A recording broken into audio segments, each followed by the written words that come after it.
Welcome to Devices Help and Support, your ultimate destination for all things related to devices setup, troubleshooting, and optimizing your tech experience.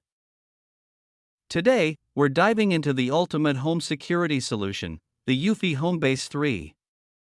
This powerhouse hub not only enhances your existing UFI security cameras but also brings next-level AI technology for smarter, safer living. We'll walk you through the simple setup process, so you can get your system up and running in no time. Stay tuned to discover how this compact device can transform your home security setup. In today's video, we'll guide you through the simple steps to set up your Pix Link WiFi repeater. Whether you're trying to extend your Wi-Fi coverage or eliminate dead zones in your home, the Pix Link repeater is a great solution. Let's get started. Now first, unbox your Pix Link Wi-Fi repeater and make sure you have all the components. You should have the repeater, a power adapter, and an instruction manual. Find a suitable location for your repeater. Ideally, it should be halfway between your router and the area where you need better Wi-Fi coverage. Plug the repeater into a power outlet and wait for the LED lights to turn on. On your smartphone, tablet, or computer, go to your Wi-Fi settings.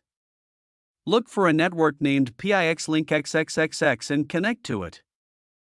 Open a web browser and type in the default IP address, usually 192.168.10.1 or 192.168.0.1, and press enter.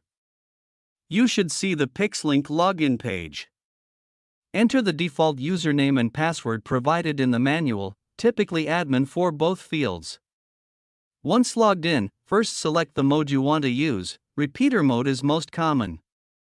Then scan for your existing Wi-Fi networks and select your home Wi-Fi network from the list. And finally enter your Wi-Fi password and save the settings. After the repeater restarts, go back to your Wi-Fi settings on your device. You should see a new network with your original Wi-Fi name followed by _ext or something similar. Connect to this new network using your regular Wi-Fi password. And lastly, unplug the repeater and move it to the desired location, still within the range of your main router. Plug it back in and ensure that the signal is strong and stable. If you